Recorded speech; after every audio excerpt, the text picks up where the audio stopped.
नमस्कार. कसं आहे आज सर्वजण मजेतच असाल. आणि आता ना संध्याकाळचे 4 वाजले होते आणि 4 वाजता मला थोडेसे कपडे वगैरे धुवून घ्यायचे होते. तसे तर मी ते सकाळीच धुवून घेते, पण बाळ वगैरे असते ना, ती झोपल्याशिवाय मला ना कामं नाही करता येत. मग तिला झोपवून दिलं होतं आणि कपडे धुवायला घेतले होते. आज आहोंचे खूप सारे कपडे होते, तर मग त्यांचे कपडे धुवून घेतले पटापट. आणि त्यानंतर मी कपडे धुताच ना तिचा मध्ये आवाज आला, की मला तिला झोका द्यायला जावं लागतं. ती पाळण्यातच झोपते आणि झोका दिला की ती परत झोपून जाते. आणि बघा मग मी कपडे धुवून आले लगेच की ती उठलीच. आणि मग उठल्यानंतर तिला थोडंसं पाणी वगैरे पाजला. मग तिला थोडंसं काहीतरी खाऊ घालावं लागते. मग मी तिला शिरा चारला.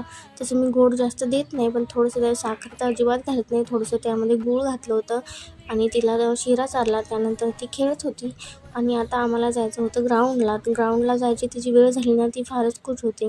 थोडंसं मी माझं केस वगैरे आवरून घेतले आणि आम्ही निघालो होतो ग्राउंडला. तिला इतकी खुशी होते ना बाहेर जायचं म्हटलं की. बाहेर थोडंसं फिरून आलं की तिला एकदम फ्रेश वाटतं. मग ग्राउंडमध्ये गेलो होतो. ग्राउंडमध्ये ती इकडे-तिकडे बघत राहते, मुलं वगैरे खेळत असतात तर. आणि ग्राउंडमधून आलो आणि ग्राउंडमधून आल्यानंतर मला मग स्वयंपाक करायचा होता. स्वयंपाकात मी आज आलूची भाजी बनवली होती छान अशी. आणि आहोंचा फोन आला होता की आज थोडा उशीर होणार आहे. मग त्यांना उशीर होणार, मला म्हटलं की ते तूच जेवण करून घे आणि मी जे इथे जेवण केलं. भेटूया मग नेक्स्ट व्लॉगमध्ये. Thank you.